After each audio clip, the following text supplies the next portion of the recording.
Administrator Isaacman, thanks so much for joining us. How are you? I'm doing great. It's great to be here. It's good to have you here. Congratulations on the Artemis II mission. It certainly, I think, for a lot of people and for NASA, marked a new generation or a new moment in space exploration in terms of the nature of the flight, the partnerships that made it possible. So can you explain why you're reprioritizing the moon for people who might be skeptical of why we should do that?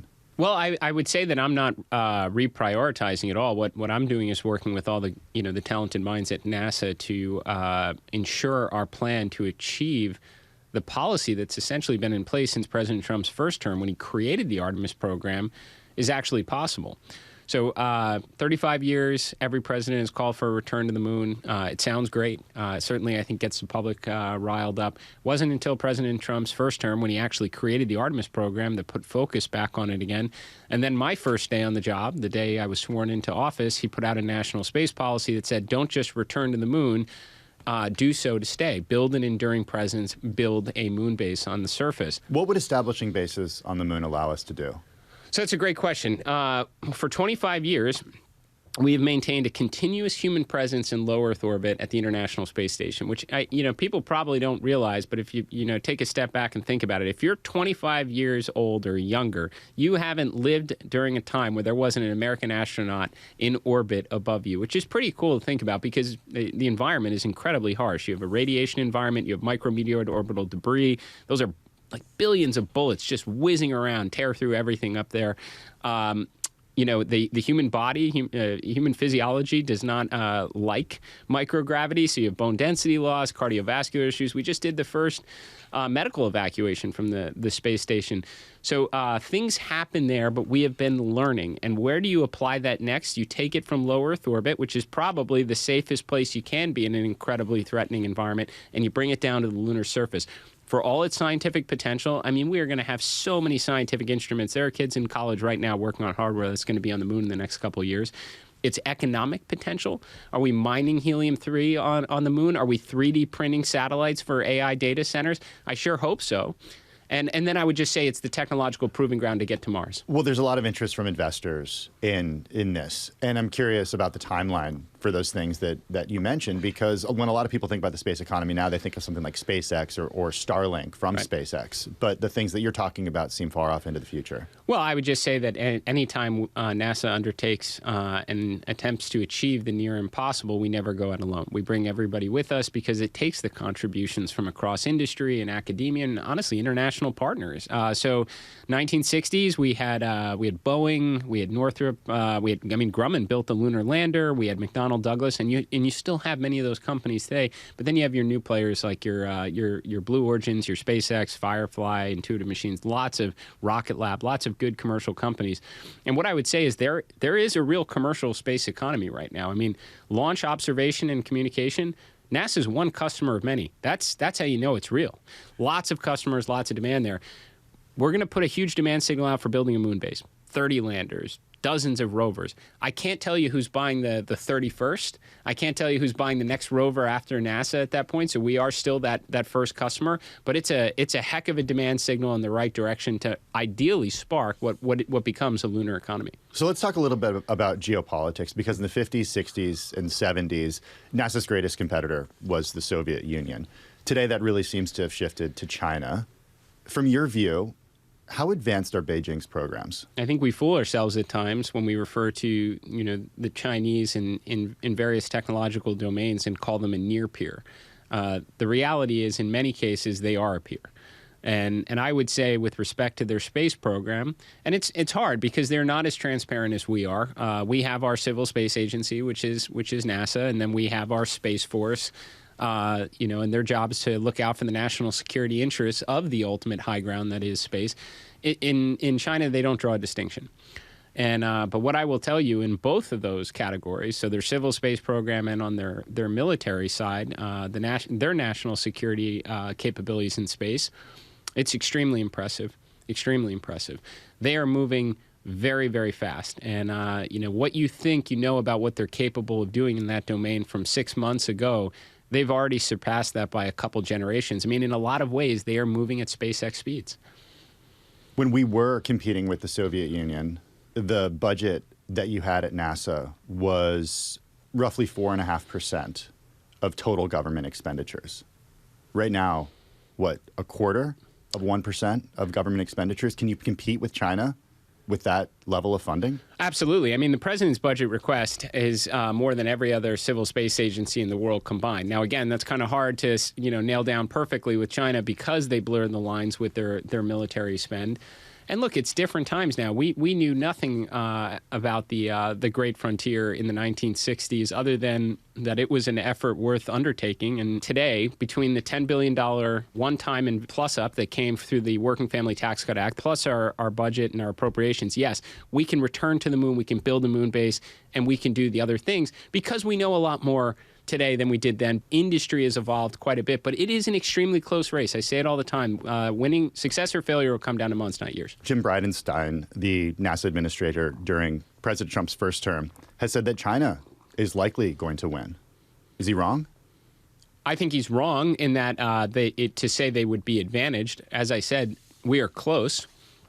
We've said we're going to land astronauts on the moon before the end of President Trump's term. The Chinese have said they will land their technonauts on the moon before 2030. So that does come down to months, not years, if you look at the timeframes. But we have an achievable plan, and we've been there before.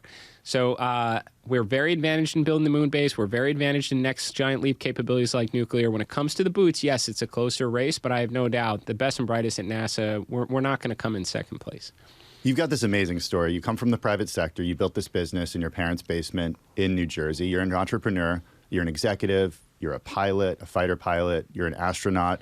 You've moved really quickly in your career. All this to say, you don't really go at Washington speed. Do the political extremes that we have slow us down when it comes to competing with the rest of the world?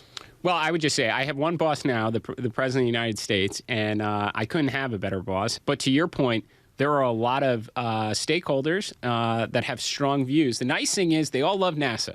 So like right from the get-go, you go to any of my hearings, whether it's a Democrat or a Republican, there is strong bipartisan support for NASA's mission. Now, they all think we should do it differently. So bringing a lot of people together that have different views and getting them aligned around doing extremely hard things, I have some experience with that. And I'll tell you, it is a lot of my time trying to get everybody aligned. I think having a competitor like China that is moving incredibly fast is helpful at clearing out needless bureaucracy and delays and things that impede progress, right? And that's working. Now, if you don't take an active role, if you are not going, like I said, hard charging with a strong team, 18, 20 hours a day, if that's what it takes, yes, the pace of government moves slowly, and it's not always aligned in the best interest of the mission. It might be aligned in the best interest of a congressional district or a particular vendor, but we are fixing that now. So what have you learned about how to make sure you get what NASA needs? Well, I think being able to be a good communicator and tell the story, right? And that is what I've been doing. To have a conversation with an important congressman, senator, an industry leader, and explain to them, imagine what it was like when you saw Artemis 2 going on the far side of the moon, that special moment, you're sitting with your kid, your grandkid or something. Now imagine the same thing when somebody's stepping foot off a lander on the moon, except it's a Chinese technonaut. What is that going to do? What message does that send to the world that says something is broken? And I tell industry, get aligned right now. Everything you lobby for better be in the interest of America's national imperative of returning to the moon. Because if not, if we see the Chinese get to the moon before America is able to return, I'll be fired. I'll be at home watching on TV as all of you get hauled before Congress and have to explain where the $100 billion went. So think about that every time you work against me versus putting your resources in the correct direction. How do they respond when you communicate like that? I think we're moving really fast now. It's working. I think we're moving really fast now. It's working. I mean, we're adding missions. We're launching moon rockets now with frequency. Artemis 3 is up in 2027, and the world is going to be able to follow along in early 27 as we put robotic landers on the moon nearly monthly and start building that moon base. So talk a little bit about Artemis 3, because NASA's already working on that. What does success in that mission look like? Success in that mission, is going to be, you're going to see 3 distinct the most powerful rockets in the world launch in quick succession. So you're going to see SLS, which is what launched Artemis 2, that will launch. You will see New Glenn launch, which will put the Blue Origin lander into low Earth orbit. And then you're going to see Starship launch, which will put their HLS lunar lander in low Earth orbit. So 3 massive launches in quick succession. And then you're going to see the Orion spacecraft rendezvous and dock with the Blue Origin lander, test out the interoperability, detach, rendezvous, dock with the Starship lander, the SpaceX lander in low Earth orbit, test out, the full stack controllability, and then it's going to detach, come back, and land. And what that should tell us, it should teach us more about the Orion spacecraft. It should build muscle memory about launching SLS, which is extremely complicated, 8.8 million pounds of thrust. You cannot get that wrong. And it's going to teach us a lot about our 2 landers, Blue and SpaceX. That data, no doubt, will result in hardware changes, software updates, procedural changes, to permit in 2028 Artemis 4 to take the astronauts to the surface of the moon. How would you rate the readiness of SpaceX and Blue Origin for those missions? Both Blue Origin and SpaceX have provided, detailed responses back to NASA on their ability to meet our 2027 timeline for a low Earth orbit test of their landers. They both are enthusiastic about it. First of all, they both know that this must be done. And by the way, so did everyone at NASA. I didn't come in and say, I think we should launch rockets with greater frequency here and build muscle memory. They all wanted to do that. They weren't allowed to do that for some time. Again, they were trying to make everybody happy, which, by the way, usually results in no one being happy. So the NASA team wants to launch big rockets and start building muscle memory and get back to an iterative design approach. SpaceX certainly appreciates it. I mean, they basically are leveraging our playbook from the 60s of being hardware rich, fail fast, learn and inform the next one, and Blue Origin understands. So we're all aligned about what needs to happen in 27 in order to make 28 successful. Well, staying on the private sector a little bit, if SpaceX does go public in the coming months, what does that mean for NASA specifically? What does it mean for investment in the lunar economy more broadly? Okay, I will happily take every one of NASA's critical suppliers being incredibly well capitalized. Space is expensive. Space is extremely hard.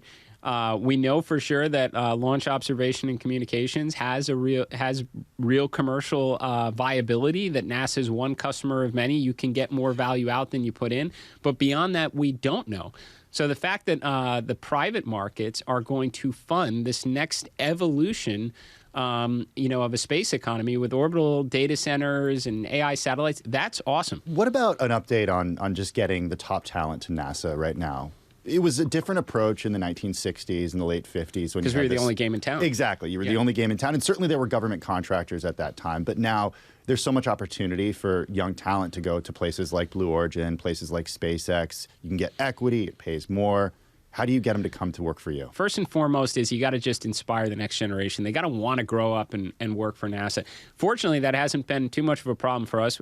We had 200 and some odd thousand internship applications this past year. We took the top 1%, so that's good. And then you launch missions like Artemis 2, Artemis 3, you put astronauts back on the moon, you build a moon base, you launch a nuclear-powered octocopter to Saturn's moon of Titan in 2028, or a nuclear spaceship. That's a good way to inspire people to grow up and want to contribute. But how do you get them to want to come to NASA when you don't have the big equity appreciation like you have from industry and such? That means we need to work on what no one else is doing. And that was certainly the case in the 60s when we were the only game in town. Not always the case today. We build big rockets. SpaceX builds big rockets. SpaceX equity goes off the charts. NASA doesn't have any equity to go off the charts. So what does that mean? We have to recalibrate constantly at NASA to do the near impossible, what no company, what no other government agency, what no other nation is capable of doing. That's why we're working on nuclear power and propulsion. I put the model on the president's desk in the Oval Office of SR-1 Freedom. It's going to launch in 2028. It's the first of its kind nuclear-powered interplanetary spaceship. It's going to go past Mars, drop off a couple helicopters, like the Ingenuity-class helicopters with ground-penetrating radar. It's going to scout out future landing sites for astronauts and look for water ice. That's the kind of thing you do that no one else can do. No one wants to mess around again with highly enriched uranium or launch nuclear reactors. It's what it should be. It's inherently government function. Only NASA can do it. And as a result, you're going to attract the people who want to work on those programs, and you're going to retain them because you're not competing with industry. I've heard you tell a story about when you were in kindergarten and you went to the library and just had this insatiable demand for checking out books about the space shuttle. What's the equivalent of that right now? How does this program, how do you inspire the next Jared Isaacman? Well, I would say it starts before you even get that picture book, right? For me, and I think it's this way for a lot of kids around the world, is when you just simply look up at the night sky and look at the stars and just wonder about the possibilities. That's why I love running NASA, right? I mean, we have so much great content to work with. The whole universe is available to us. But what's inspiring kids today after they get that initial curiosity?